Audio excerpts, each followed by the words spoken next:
Hi, my name is Raphael Stefan Proust III, and today I'm going to talk to you about Shadow War, a game where you're leading a team of assassins to go destroy the other team of assassins or take the objective to win. So the goal of the game is to find your opponent's location and battle them in the reality realm.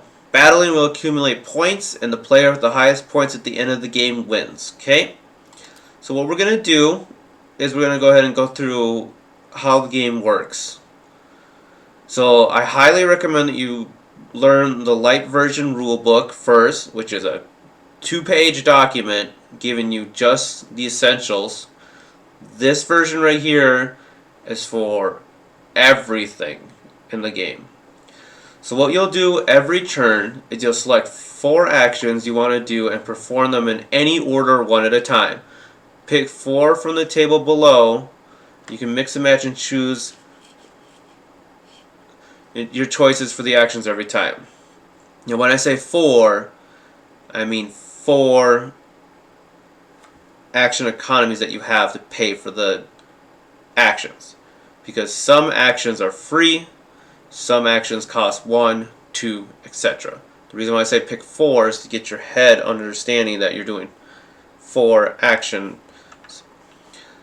When you choose this action, choose any unit to perform that action. Then keep going down the line and choosing another model or the same model to do another action. Pay the cost. Most are 1 point while some are more. For example, if you do a free action and you do 4 actions that cost you 1 point, technically you've done 5, but you're doing 4 paid actions.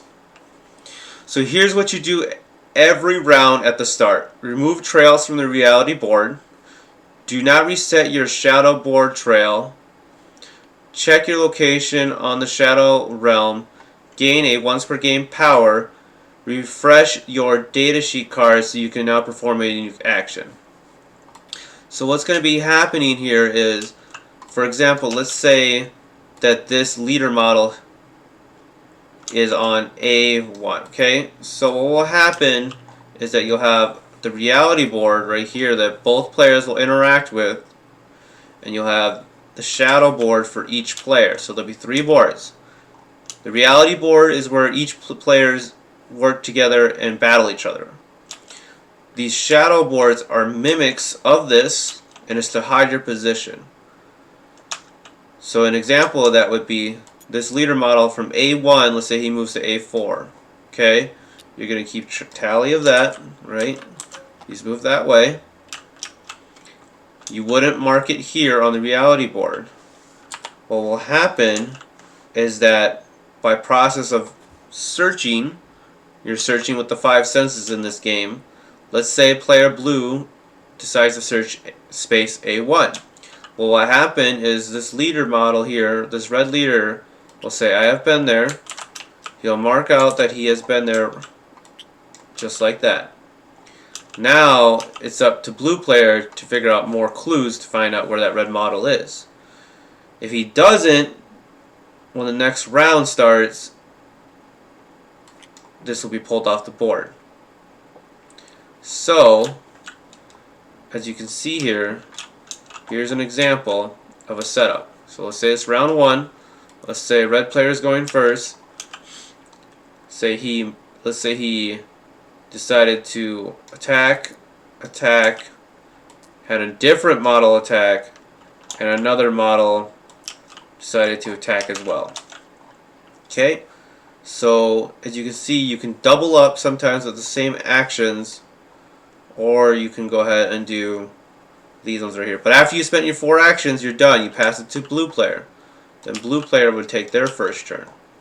Okay, sometimes there's free actions. So what we'll do is I'll show you some of these actions now. Before I do that real quickly though, let me finish up this. So we're removing trails from the reality board, what I just explained. Do not reset your shadow board trails. Whoopsie. So you'll keep this going. So if this model decides to go this way, he's going to continue on that way. Make sure you always keep track of where this guy is. Don't lose track of that. Gaining once per game power. So once per game powers are the blue cards. You can use them once per round. So all of these typically cost 1 action. So, like for example, a force reroll, you can do this on any turn.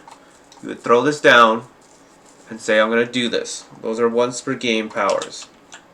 And once you've done one, you can't do another one for that round. Alright, so going back here to the book. So, oh, that's weird now. There's this thing on here. There we go. Okay. Refresh your datasheet cards so now you can perform unique actions again. So unique actions are once per round per model. So an attack is a unique action. So you would have to wait till round 2 to do an attack action again with that red leader model over here. So if he attacked on round 1, you have to wait until the next round to attack again. So when you're tracking that on these cards, it literally will be all boxes. You can mark it off with a dry erase marker or put a dice on it saying, oh, I've already attacked. And these are such actions right here. So each player gets 4 actions per turn. Okay, so that's what we talked about right here. Each player gets 2 turns per round, so you get 2 turns. Round is both players have done 8 actions. Action economy is how you pay for all actions. You start with 4 action economies every turn. Okay, so normal actions are things you can do unlimited times per round, but all of them usually cost 1 action point. And these are the green cards. These cards, do not worry about having these in your hand. These are just friendly reminders. And these would be on the DM screen, the screen that will split your board from their board in real life. Unique actions, like we talked about, are once per round per model. You always mark them off that you've done them, such as attacks, so you have to wait until next round to do it again.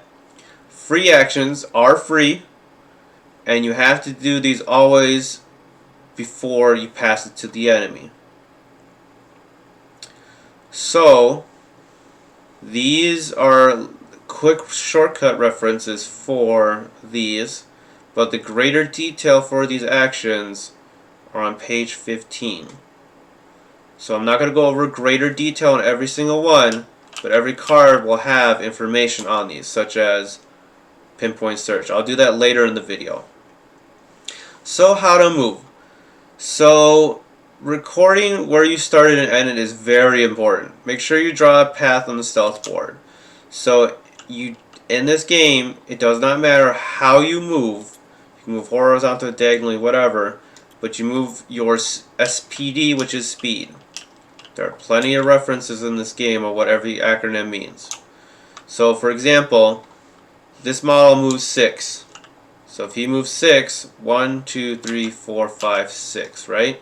Let's say he moved like that. You mark it out on your shadow board, not in the reality board. Now, you don't have to always make it so cut and dry or straight lines. You can make zigzags. You can also, this is a free action, okay? There's a free action called bluff. So basically what will happen is you can pretend you moved all 6 spaces, but actually in reality you wanted to move 1, 2, 3, 4. You wanted to move 4 spaces. So when the opponent starts searching and they find out this is the end of your trail and they think you're there, you actually bluffed and you're actually over here instead. Bluffing is tied to your speed, so you can bluff up to your speed. So if this model decided to move 1, you can bluff up to 5 spaces because his speed is 6. Okay? So Now, what we're going to do is we're going to go over the next part of moving. When an enemy searches an area, explain whether or not you have been there. Even if you are at the exact spot they guess, state that you have been there. Never reveal your location unless they perform a pinpoint search on your real location or a trail search on your exact location. When the enemy blind searches, you always just reveal your trail and where you're going based on how many spaces they have searched. So, the best way to explain this is reading the next couple of sections, okay? So when you think you know exactly where they are, you can pay an action and ask the enemy if they are there. If they are there, pull them into reality. This is called a pinpoint search. When you pull the enemy into the reality realm, you are taking their exact location from the enemy's shadow board and putting them on the reality board at the same location. The only difference now is that players can see exactly where the unit is. No longer they will be hidden. Okay, so I'm going to keep going here because it'll start to explain to you what blind searching is and trail searching is. Okay, this is how you make your movement on the shadow board, moving from position A to B. Okay, so this example right here was showing people how you're moving from one spot to the other. You connect the trail from point A to point B to any shape. Keep track of how your model moved, okay? So that's, again, this is my example over here for you guys. Blind searching is if the enemy finds part of your trail, show them what they have found. There are tools for blind searching in the box and rules on the next page. Always declare I have been there even if that is your real location. Remember, blind searching is different than trail searching / revealing or pinpoint searching. If they have found part of your trail, place down a fake trail location face down to hide it is real. The trail token has two sides. One side for the trail number, the other side is for fake or real. The fake or real side stays face down to hide if that is your real location. Only flip the trail token when they perform a trail search action. If the enemy gets lucky and finds your real location, still place a token on your real location, but use the real location token. Never give them your real location during a blind search, unless they reveal and find out or use a pinpoint search. Step 6. As the game progresses, you'll be searching for trail tokens. If you think that they are there, you can pay an action to reveal that location. Paying action and flipping tokens is called token revealing. The F stands for fake locations, the R stands for real location. You can still follow the same rules for range and how many spaces with the rules below.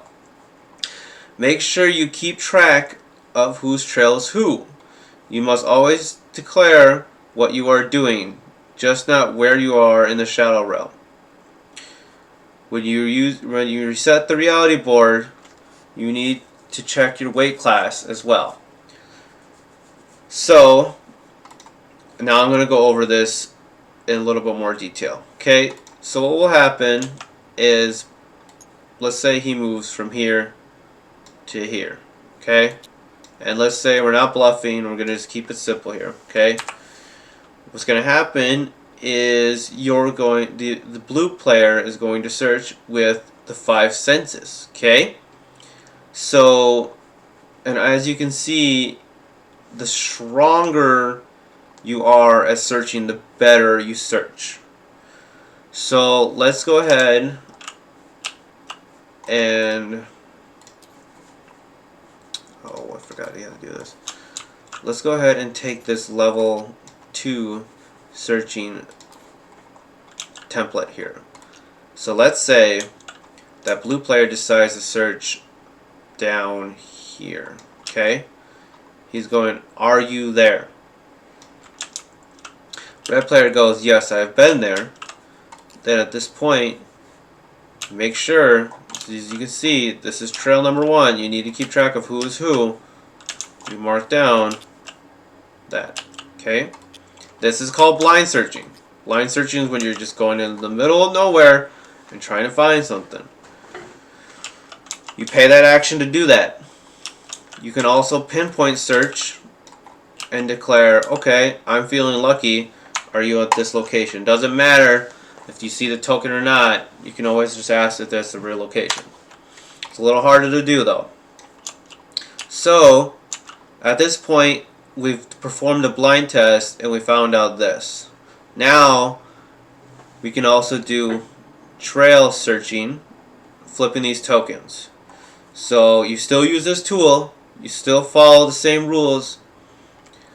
I'm going to search the same spots again, but this time, instead of blind searching, I'm searching your trail tokens. Is this your real location?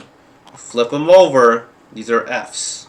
So that is not the real location because his real location is up here.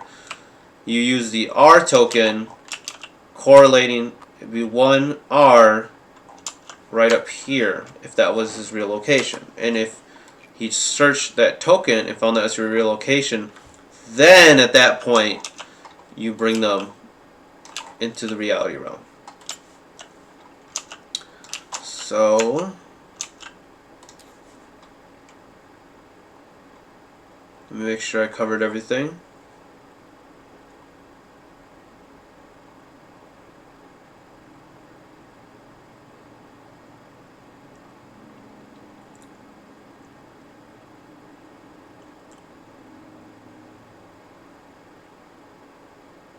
Yes.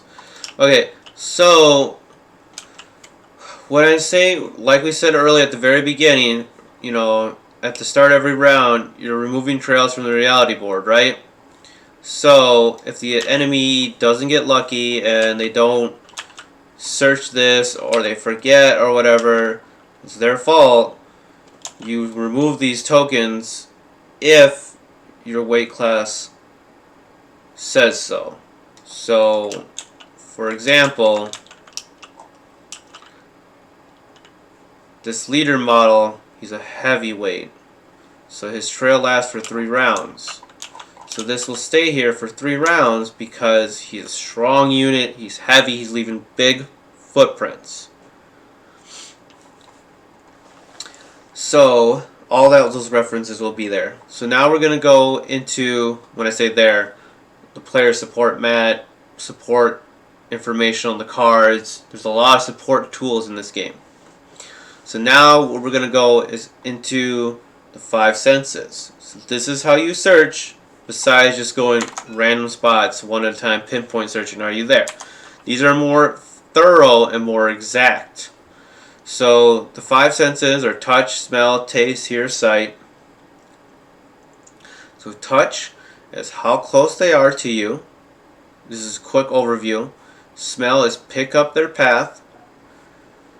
Taste is find out what type the enemy unit is. Hearing is you can see the correct path and you remove fake paths. Sight is how far you can see. Okay? Each sense can be viewed as a fighting style. Okay? When I say fighting style, what I mean is there are contact searching and distance searching. So as you can see, there's 2 different types.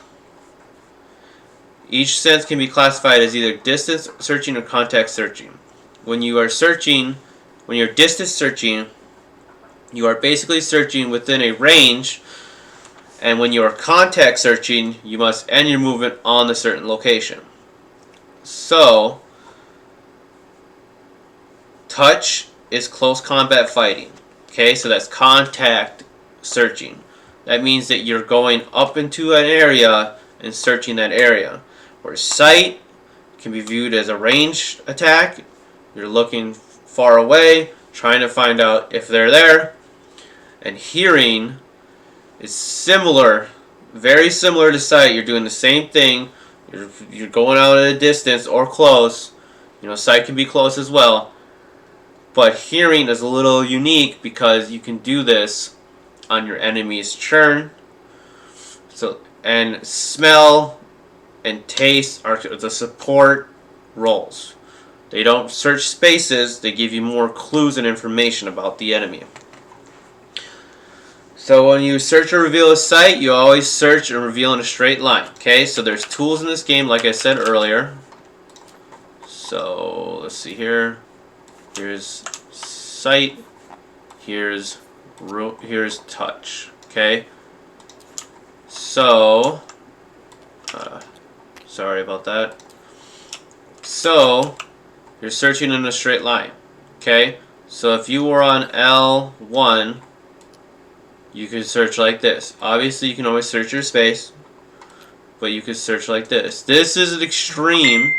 This is at your level 3. You're at the best case scenario, right?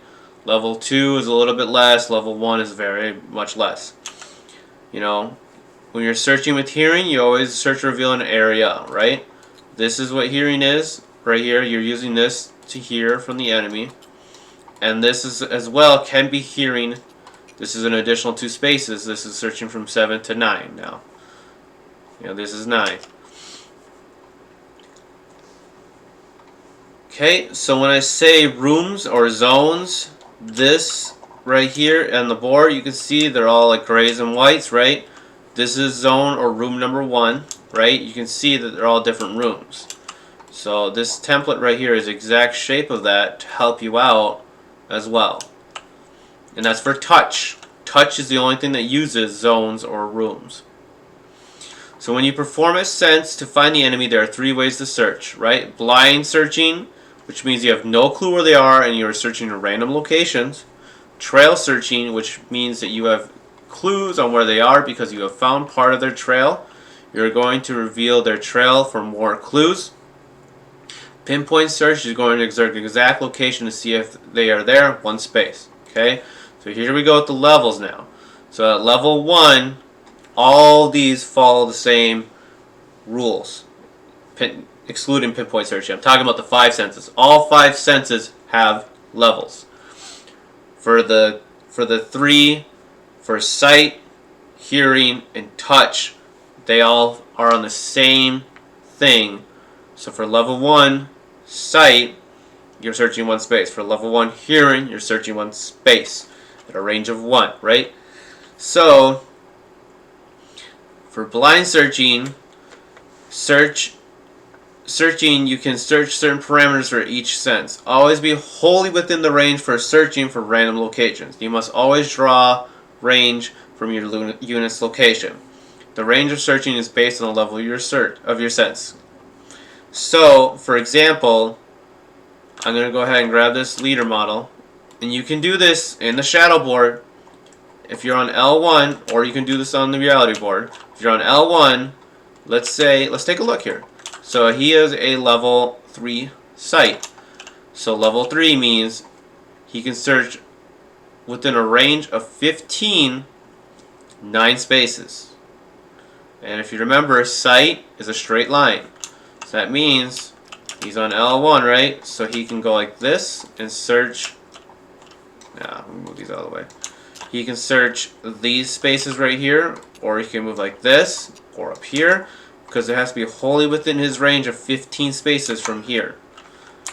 Okay, so he could, obviously the board is only 12. This is the starter set, but there are bigger games and bigger maps.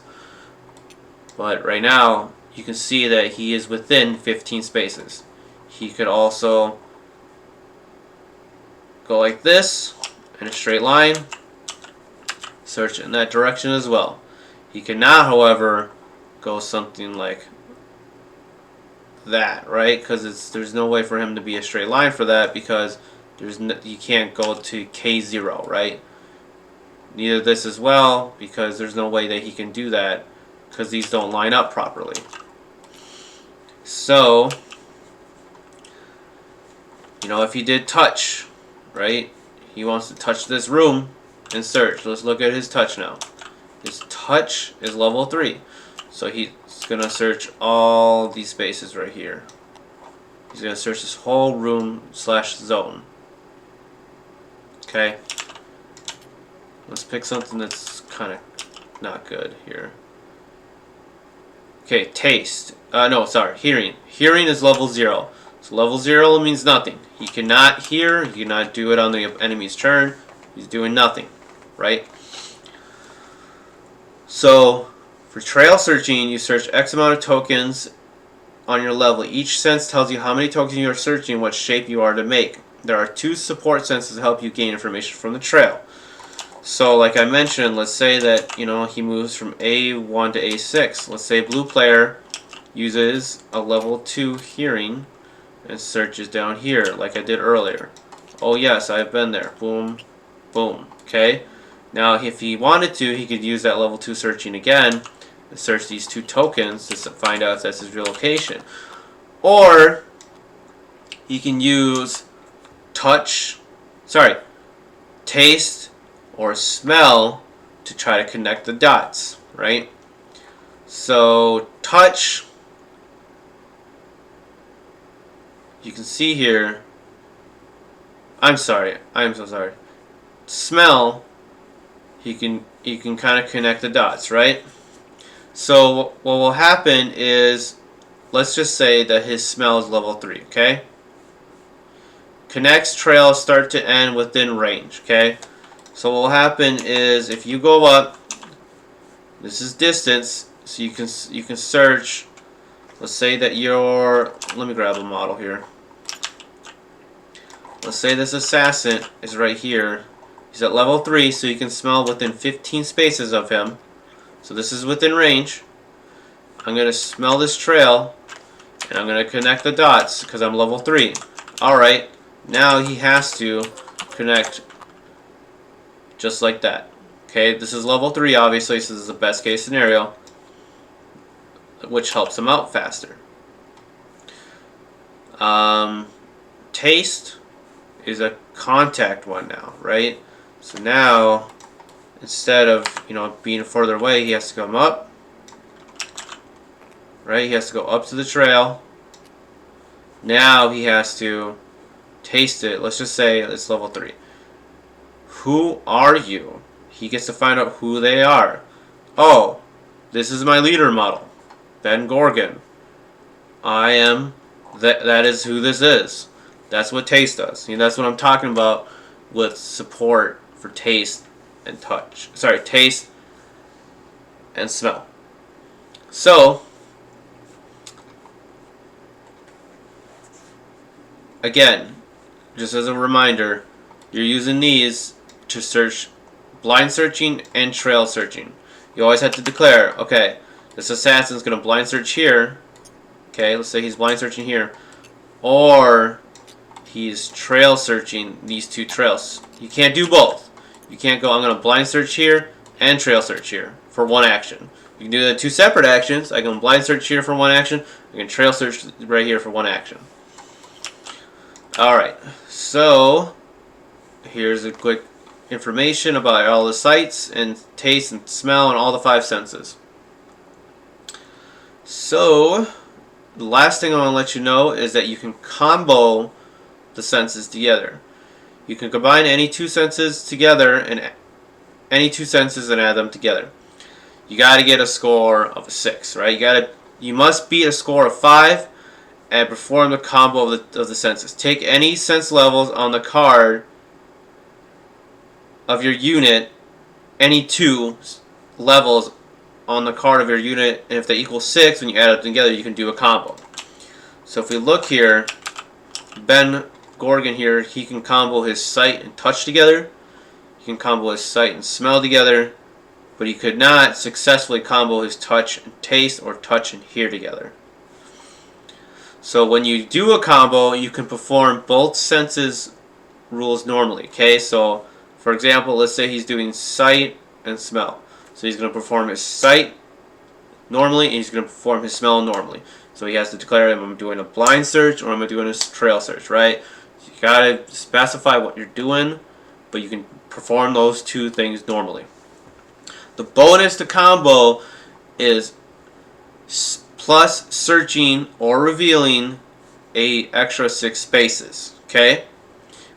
So when I say normally, this means you must either declare a blind search or a token search. Never both for the combo.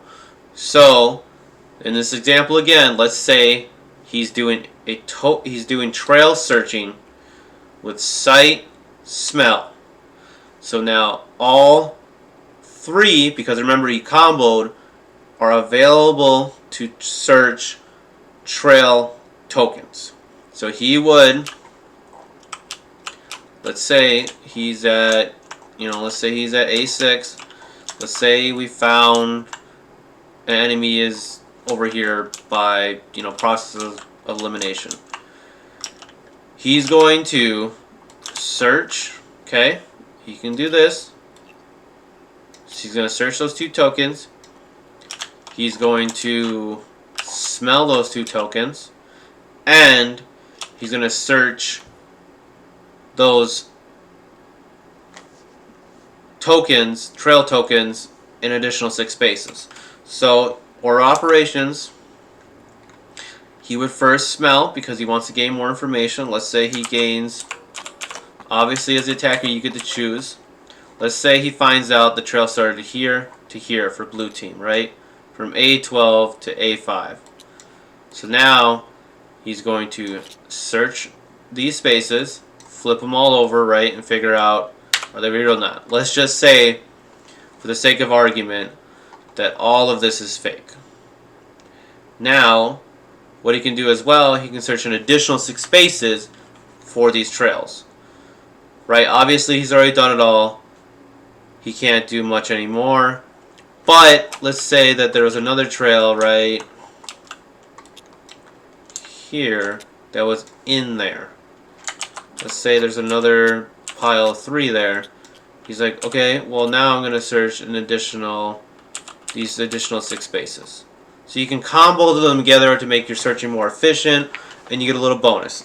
So comboing these 2 senses will cost you 2 action points, okay? So now we're going to go into battling. This is where the fun stuff starts, okay? So let's say that we're battling and we're starting to find where people are. And I'm going to show you how to battle. Alright. So let's say that we have the assassin here at A2, and let's say we have this leader model right here at A1, okay? They've already found each other, they've already done process of elimination, searching, clues, all that stuff. So in Shadow War, everything you do reveals trail tokens on the reality board except moving and using the 5 senses. So just as a quick recap, so every time you're moving around or searching, you're never revealing your location, but everything else will, such as everything else that's an action. Attacking, spells, yada yada. That means every time you do this, you must place your relocation token on the board with your trail token. So you need to correlate. So if here Ben Gorgon decides to attack and he's at A1, he's going to throw down a token showing that he's here. Okay? You can always reveal yourself for free. Just like this. But this is your last known location, okay? So this is what it means when you're showing your location. Because the reason why you're throwing down a token is because movement is a free action, and you can do that at any point with that model. So you could attack and then decide to move from A1 all the way down. So that's why that's your last known location. Now, all the battling help depends on the reality board. You cannot fight someone in the shadow unless you are a spellcaster. So spellcasters break the rule, but we're going to get to them in a second. So here's how close combat and shooting work. The first thing you want to do is find them, right, and pull them to the reality board. Once you find the enemy, you have placed their model on the exact location on the reality board. You can attack with all your attacks if you would like to. You must beat the armor of the target. You add your modifier to the roll for each dice. Roll damage and add your modifier to the damage, right? Add your modifier to the overall damage, and you apply your damage. you need to draw line of sight as well for this attack. So let's say here that Ben is going to attack in close combat. So close combat here follows, actually let me pull this up right here. Here we go.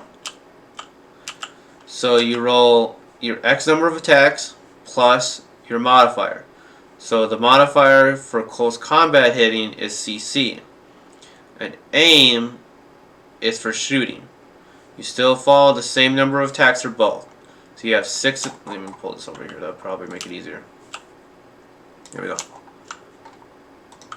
So if you have, this model has 6 attacks. This means that you're rolling 60 20s plus your close combat, which is 7 to each dice roll. You gotta beat their armor. Let's say that we're attacking the assassin. So we'll bring over the assassin card here.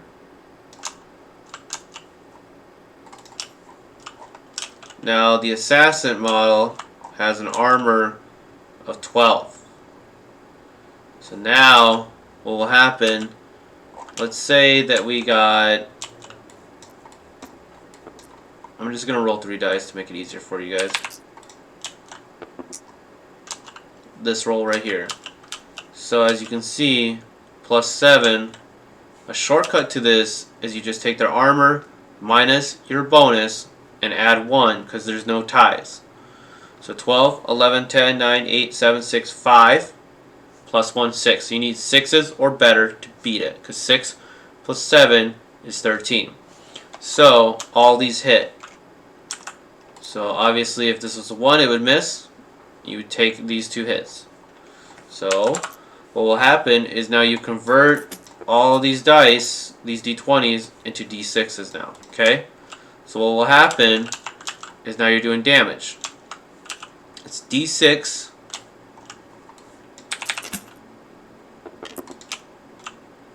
plus the modifier equals the damage. So the modifier for close combat is strength, STR, and for shooting it's fire. So what will happen is you add these dice together plus the strength. His strength is 5. So 12 plus 5 is 17. It'd be 17 damage on the assassin. Now don't forget, there is defense in this game. So defense is free action for every defender. So what will happen is, I'm going to start over here real quick. So you roll the attack. There's 3 hits, right? So now blue player has a chance to defend himself. So blue player gets to basically, every attack by the enemy that beats your armor, roll a d20 and beat their score. You're adding the same modifier. So for the assassin, he's going to add his close combat to these 3 dice because they were a success. Now if there was, let's say there was only 2 hits. Sorry, 1 hit. We would only roll 1 d20. Okay? Now in this case, I think it was like a 13 and a 10, I think. You do high to high, low to low. Like this. Like this. Like this. So in this case, Ben still wins because he gets a plus 7 on all these rolls, while the assassin gets a plus 4. So the assassin would take this 12 plus 5, which would be 17 damage. You will mark that down at the very top that he's taking 17 damage. Okay, so you need to draw a line of sight. So in the reality board, let's see, where are the tools here?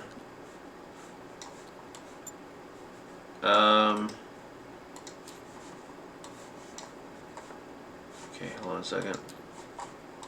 Okay, here we go. Alright. So these walls are going to be symbolized by these white tokens. So if it was like this, the assassin could not shoot, or if he had a close combat weapon that had a range of 2, like Ben's does, he has a close combat of 2, he cannot attack, because there's a wall in the way, right? But if it was like this, now you can, because the wall is not in the way. Alright, so we're going to go into magic now. So magic is a little different and breaks the rules sometimes. When you cast a spell, you must beat the target cast value for the spell to go off. Pay the cost of the spell even if you failed the spell. If a spell says ignore line of sight, do so. Spellcasters can shoot into the enemy's shadow realm. If the attack only hits one space or the target, that means you only get to target one space. That means in the shadow realm or the reality realm. If the spell says to do an area of effect damage dealing spell, you can hit multiple spaces in the shadow realm or the reality realm. Sometimes the spell cost is 0, which is free. Read your spells for details. If you roll the same number on both d20s, your spell fails and you deal yourself 1d6 damage. So let's go ahead and grab a spellcaster. Let's grab this cleric. Okay, so now the cleric is going to cast a spell. Let's say that he's right here. So you would look and you would see that spells and abilities are right here in gold on the cards. So let's say that he's doing the basic attack spell, which is called Contour of Death. Okay, so that spell, everyone has access to it, all spellcasters. It's always the same story. So the range is 10. Okay, it does not need line of sight, so you just go right here. Okay, you're able to get there. 1, 2, 3, 4, 5, right? You can even do this in the shadow realm if you're not showing yourself. So you would see if you're in range. Then at this point, you're going to roll to see if the spell goes off. So you roll 2 d20s here. And you got a 14 and a 20, which is good. That means the spell goes off because you added them together. So here's how the spells work right here.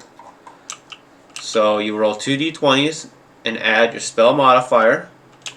Your spell modifier in this game is spell, which is +5. You need to beat the cast value, which is 20, which goes off. Because 20 plus 14 plus 5 is over 20. Next, what you do is you deal your damage. If the spell is doing damage. If it's a non-damage dealing spell, just ignore this part. Spells also ignore armor. You just go straight through.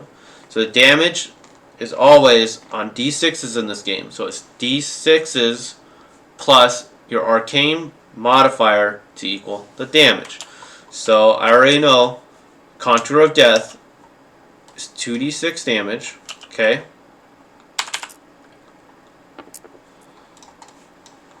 Seven plus his arcane of 4. So 7 plus 4, 8, 9, 10, 11. It's 11 damage you would mark off on Ben. Now when I'm talking about doing damage in the Shadow Realm, let's say that he is on A1, and let's say that Ben is on L1. Now, let's just say, for the sake of argument, you know that he's over here with your clues and your senses. You found out, okay, he's in this general area with some trail searching. Okay? Now what's going to happen is you're going to attack and you're going to shoot into the Shadow Realm. So you still show this is your last known location always. And then you are shooting into here, connecting over here. That's the only time they connect. Shooting in close combat have to happen here. So this Ben, he would have to move up. The assassin's here on G3, right? So he knows the assassin's there. He would move up, then decide to attack. The assassin knows that the attack came from roughly over here, and he's going to take the attack. Now, Ben could not attack the assassin if the assassin was not on the reality board like that. He would have to perform a trail token search, a trail search, flip it over, figure out if that's real. If it is, then bring him into reality. This is what it means to drag him into reality. Then Ben can attack. But spellcasters completely bypass that step.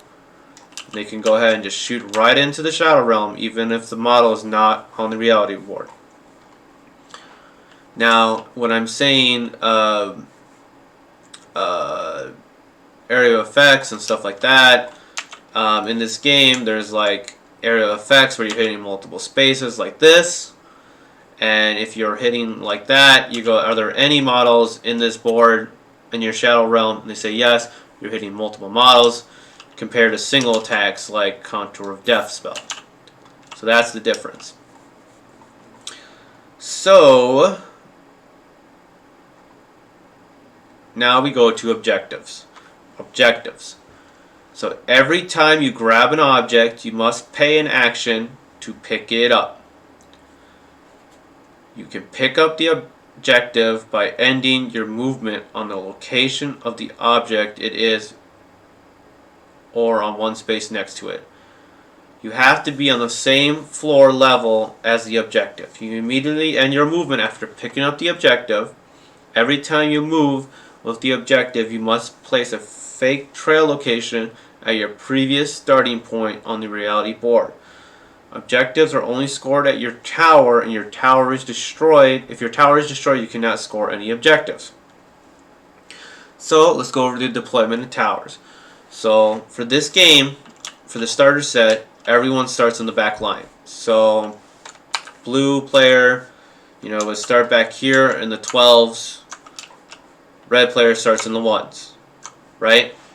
So what will happen, you'll have 2 fake starting location tokens and 1 real starting location token. So that's these right here, okay? So you can pretend that you started here, and then you can bluff that you started, that you're starting here. These bluff starting spots have to be at least 3 spaces away from another. Next, you would take your token, and like I said, I declared A1 was my starting location. You place the token there, and then you would obviously hide it in your shadow board where you are, because you don't want them to know. Then what you do is all your units must be on the back line too. The tower will be hidden from the enemy and placed on your starting location. Friendly models can end and start the movement on your tower and starting location tower. So really quickly, so like I said that A1 was my tower, right? That's the pink chip. Now they all have to be they have to be exactly the closest possible to that tower. So in this starter set you have 4 models, you would do this, right? Because that is the closest possible location to that tower while still being in the back line. So they're all going to be back here in this clump right here. Okay? Your tower has 200 HP and an armor of 10. So, scoring. Every round, at the end of the round, tally up who has scored any points. Killing a tower gains you 10 points. Killing a unit gains you X points. Okay? The points are on a datasheet card. I can show you that in a second. It'll be up here too. Killing core units give you 2 points. Killing special, support, and tanks give you 4 points. Killing heroes and heavies give you 5 points. Killing leaders give you 7 points. This will be specified, as you can see on roll, right below the name, right there. Scoring the objective gives you 5 points. Easy. So let's go ahead and go over how to read a card real quick, because I'm so sorry, I forgot to tell you that part. So reading a card.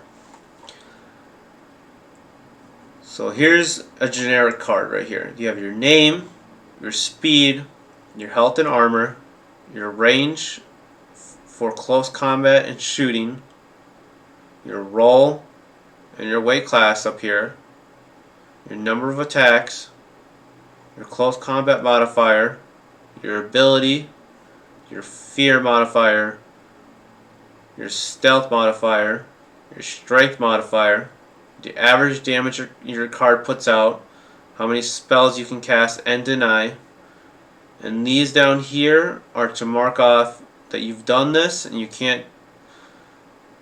These are your levels of your senses, and then the other boxes are there to help remind you, oh, I've already attacked, I can't do that again.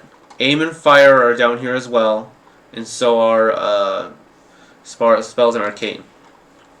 All of these right here are abbreviations of what each of these acronyms mean. Okay, so here is the Warlock, right? Instead of ability it says spells, because he does spells instead of abilities. All spellcasters don't have abilities, they do spells instead. All spellcasters don't use range here. The range is defined on their spell. They do use number of attacks because everybody does close combat in this game, but let's just let you know. As you can see, his deny is 1, his cast is 1, his roll is here. You can see there's a quick summary of every character as well, right up here up top. So going back up here, terrain. So some terrain has different effects. Here are key terms to given to a terrain. Basic terrain, if you are wholly within the base of the terrain or on the terrain, you get given the enemy a -3 to hit. If you are totally covered and the enemy can't see you, they can't hit you. Shadow terrain. If you hide behind the terrain and the enemy is directly north of you, you can reshadow for free. Okay, so hold on a second. Let me go back to basic terrain here. So basic terrain, so let's say that this wall here, you are wholly within the space, right? Oopsie, I did not mean to exit out of that.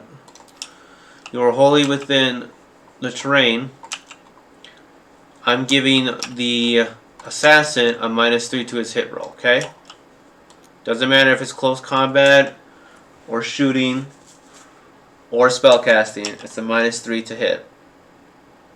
Now, if you can't draw line of sight, you can't hit him, right? This wall is super tall, you can't see, you can't hit him.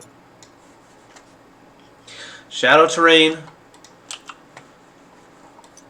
means that if I decide to move behind this wall, it's, you know, I'm active player, I'm moving behind the wall, and you cannot, and you draw a straight line from here to here, this guy gets a reshadow for free.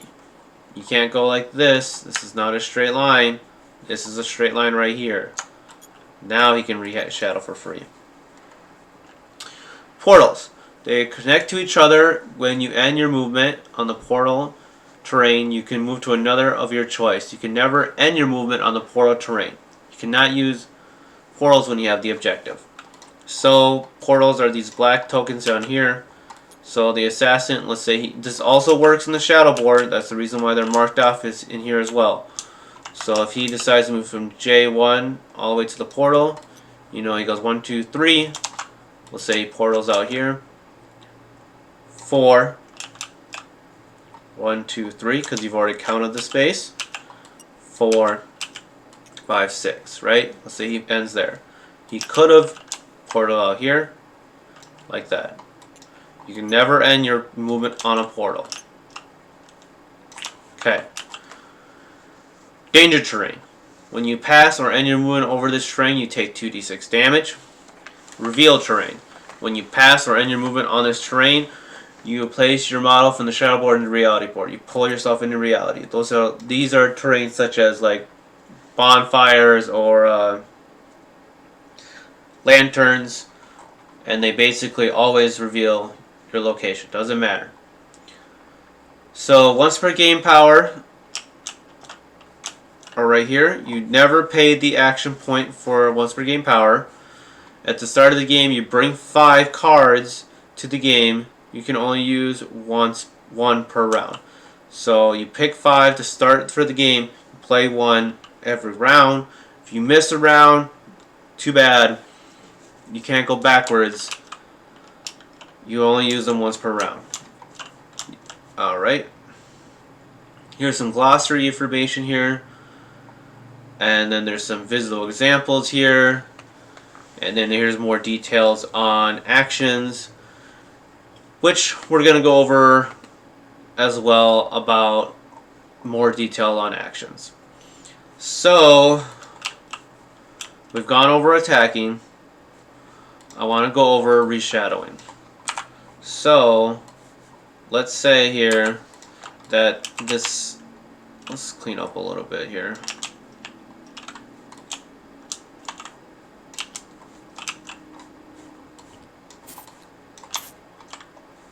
Alright. Let's say that this shadow demon here, his position is compromised. He has been found out by the cleric, and now he wants to re-hide himself. Alright, so these are what I'm talking about, all these different options you can do, right? So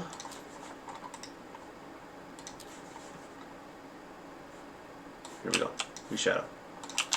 So, reshadowing, he basically attempts to hide again in shadows, rolls a d20, and you need to get a 20.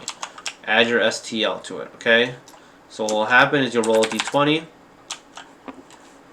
you roll the 13, plus his STL is a 7, is a 20, you pass. So now this model disappears. Sorry, he's here at A1. And now you can go ahead and perform as normal. I want to let you know that moving is a free action, but it is limited, so you can only do that once per turn. Alright, so we've covered pinpoint searching. That's where you declare one space within your range. You have to look at your levels. If you have a level 3 guy, you can pinpoint search just like that. Within range, you go, are you at this location? And they say no, cool. It's only for real locations, costs 1 action. Deception attack. So deception attack is when you declare an attack from shadows, attempting to keep yourself hidden. So what will happen, let's say that this model re-stealthed itself, and remember, every time you perform an action, you have to reveal your last known location, right? Normally what would happen is that if the shadow demon attacked this cleric in close combat, he would have to put down his last known location. And if he already moved, he's screwed. But with the deception attack, you pay an action point. When you attack or cast a spell from shadows, roll a d20 and add your STL. If you score 20, you don't reveal your location. Roll the dice again, looking for a 13 for this guy. It's an 8. So he would fail and he would reveal his last known location. But if he got a 20, you would have no idea where that came from. It's really good with shooting weapons, shooting units. Okay, so we've already gone over 5 senses. So I'm going over the normal actions right now. We will come back to nerve check because that one needs to have instill fear on it. Retreat. So let's grab this guy. So if you're in close combat with somebody, you can retreat, remove your unit from close combat without any negative consequences. So normally when you're in close combat, what happens is someone gets a, let's see here, let me grab the card here. Backstab. Some of these cards, I need the other card to explain them. So, when you retreat, you're not allowing your enemy to get a backstab on you. So backstab is like an attack of opportunity.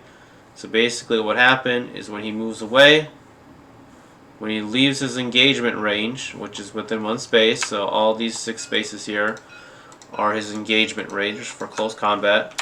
So when this Shadow Demon leaves that, this cleric gets to attack him for free.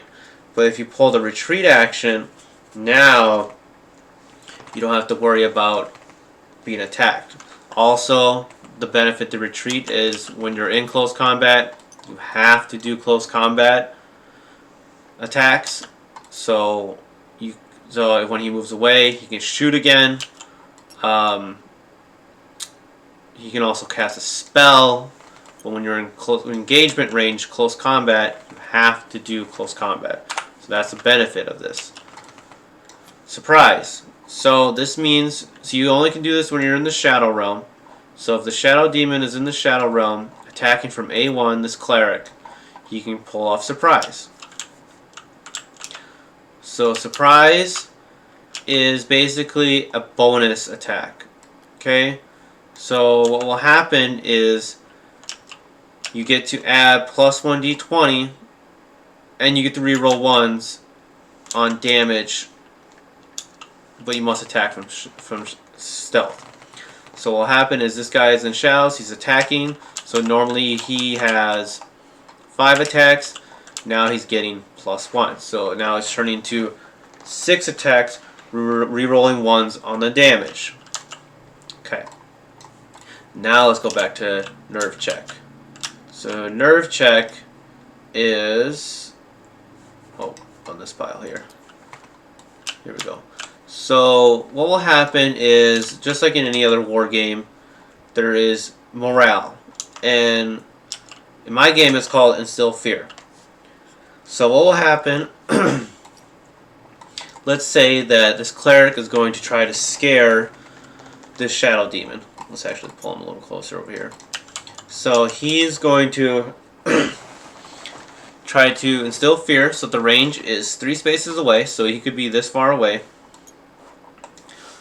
And then he's going to force the Shadow Demon to roll off with him.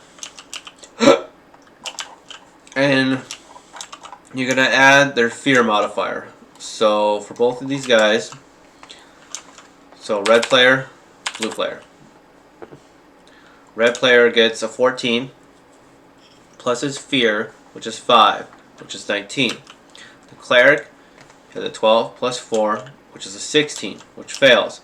But if he did fail, he would immediately get scared, move 5 spaces towards the closest edge of the board, away from all enemies. So he would go 1, 2, 3, 4, 5, run off the board, and die. And the cleric's blue team would score half points for the Shadow Demon. Obviously, if you're more in the center of the board and you're scaring them, 1, 2, 3, 4, 1, 2, 3, 4, 5, you go like that. So the next turn, when it's red player's turn, he is still scared. He has fear instilled on him. Now you want to use nerve check, and you want to negate instill fear if you roll a 20. So what will happen is you grab a d20, you roll it, you're trying to get a 28 plus his 5. He does not get a 20, but if he did roll, let's say a 19 plus his 5, which is 20, now he's back in the game. He can act normally. Because what will happen is if the Shadow Demon fails his nerve check on at the end of the turn, he's going to run away. You have to make him run every turn. Alright, so we went over the green cards, the normal action. Let's go over more of the limited actions. So like I said, moving is once per turn per model. So if you have 4 guys, you move them all once for free. The next turn, you can move them all again for free, yada yada. Instill fear, we went over. Casting spells, we did go over. I do want to, I'm sorry I forgot to mention denying spells. Here we go, deny. So denying spells is free. So you have to be within 10 to deny. Let's say that the Shadow Demon can deny. Let's actually go up real here. One second. So this Warlock here, he is within 10 spaces, and he has 1 deny. So you would roll. You roll the exact same as the enemy, 2d20s. Okay, you're mimicking them. Roll it. High roll wins, right? His spell goes off.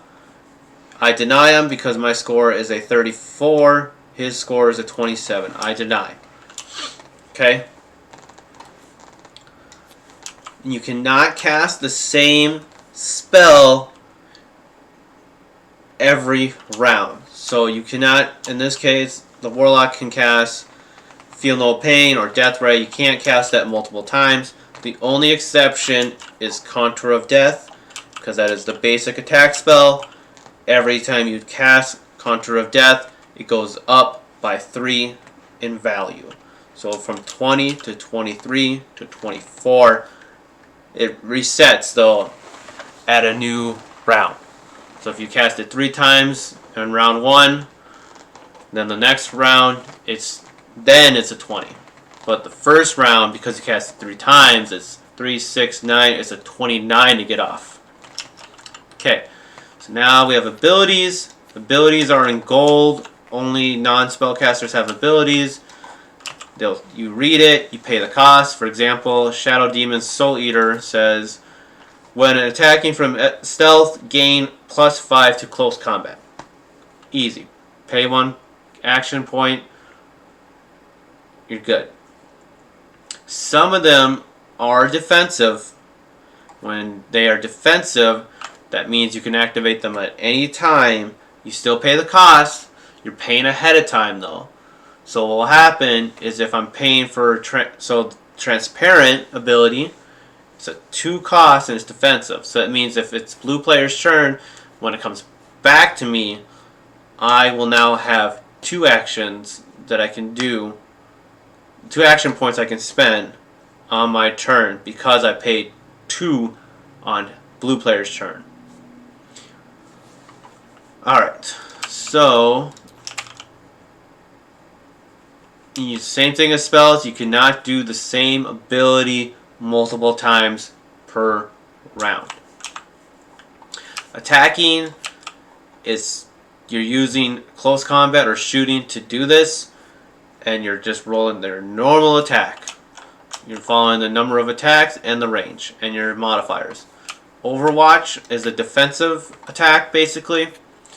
You hit the enemy on their turn. It's a +3 to your hit rolls, and you declare a zone. It's a cone shape. So for example, let's say this Warlock here is declaring Overwatch. For close combat, you need to specify what it is. And now his close combat cone is this. It's northeast, okay? He could have done this way as well. But just remember, you start 3 and you build it out. If he did an Overwatch for a range of 5, you would build it out more. 1, 2, 3, 4, 5, right? And you would keep going that way. So now his Overwatch is huge. Right? The big thing about this though, it does disappear. So you got it, like, you can't just always spam Overwatch because, you could just waste a turn doing it. Overwatch always goes first in the order of operations. Overwatch also stops their movement. So if this cleric came into his Overwatch range, oh god, I'm sorry. Let's say that his Overwatch for close combat is this way. And obviously Overwatch only works in the reality realm because everything for close combat and stuff like that happens in the reality realm. He walks up, oh, you triggered my Overwatch. Now I'm going to smack you with the +3 to my hit roll. And I'm going to stop you there. Okay, so we've done all of those. Here we go to the free actions, okay? We've covered the spells. Let's see here. Backstab. You're attacking them when they leave engagement range. You're only doing 3 attacks though. You're not doing your max attacks. You're always doing 3 attacks. And it's always close combat. Defending, you're rolling to try to beat their attack roll. Bluffing, like we talked about earlier, you're bluffing up to your speed, some extra spaces of where you're going. Collisions are when 2 units bump into each other. So collisions are when 2 units bump into each other. So a unit moves into a space by a shove action or a fall action that an enemy unit and or terrain is on. Deal 1d6 damage. So let me grab the shove. Here we go. All right. So shove is. So let's start here. Let's do this. So let's say this warlock shoves this cleric. Let's say he wants. You get to choose where you want to shove them. One space. Let's say we want to shove them into the wall, right? Because we want a collision. So what happens is you roll off. High roll wins for strength because you're using strength in this. So let's say that the warlock succeeds. He's got a 13. And you shove them here. Now a collision happens because you're hitting them into a wall, a terrain. Now, let me grab some damage dice here. Here we go. So now what happens is you're going to take this d6. You're going to roll it for the shove. Now you're going to roll it for the collision. Okay? And if there was, you could do the same thing like this, right? You could shove him into this assassin, right? Boom, just like that. That's a collision, right? So now you're rolling the same thing, 2 dice. Okay? Now if there's something in the way, you push them and you push them back. Okay? But if there's nothing in the way, you can push them 1 space over. That's it, 1 space. But if they can't physically end there, then they're done. Falling, so these white tokens are walls. So let's say this warlock is up here, and this assassin's up here. Let's say the assassin shoves this warlock off the wall. Now fall, it says, falling from terrain, deal 1d6 damage every 3 inches. All my terrain is 3 inches. So it's 3, 6, 9, it's that many inches tall. So when the warlock falls, let's say this wall is 3 inches tall. You would roll for the fall damage. In addition, you shoved just like that. Now if there was a cleric there, you would push them like that, just like so. Now that's a collision, so now you have to roll another one, right?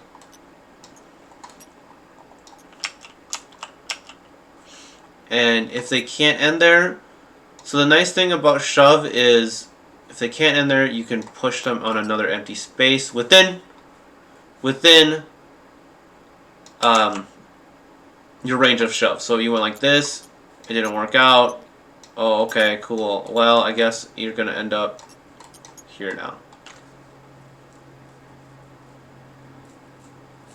Now, if this warlock shoved this assassin, oh, it didn't work out that way. You can choose to keep him there, or you can push him, shove him over here.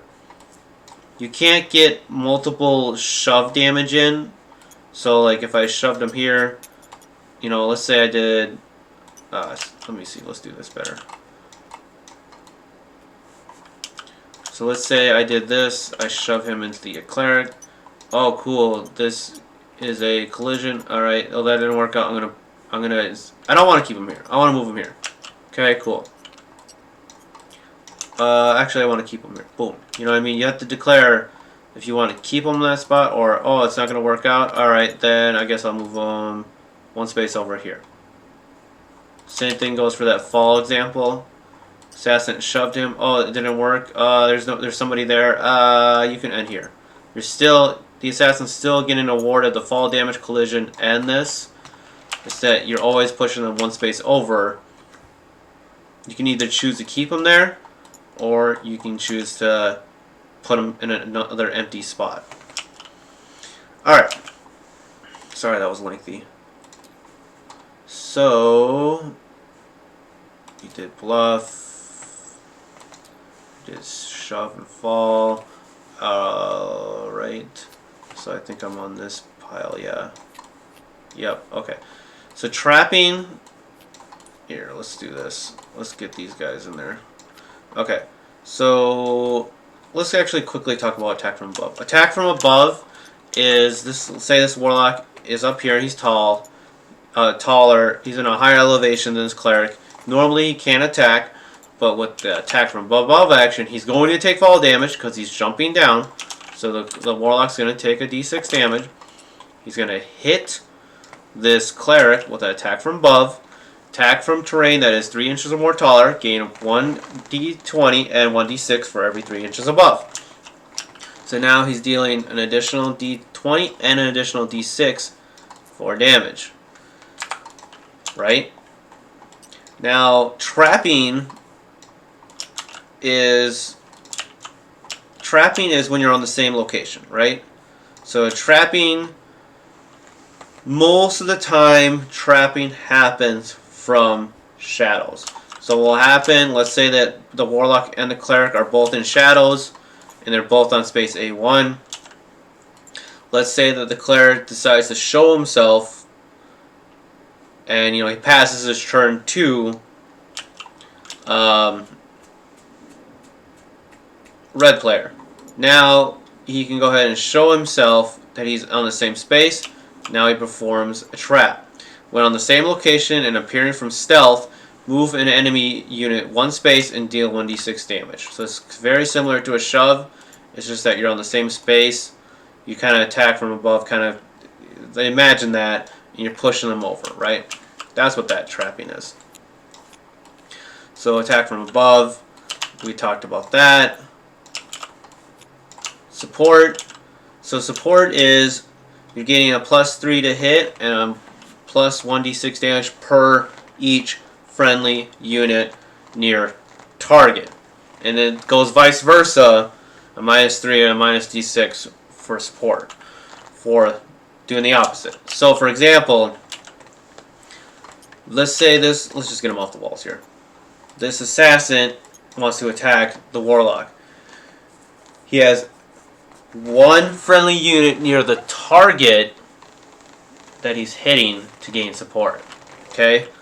If there was multiple clerics,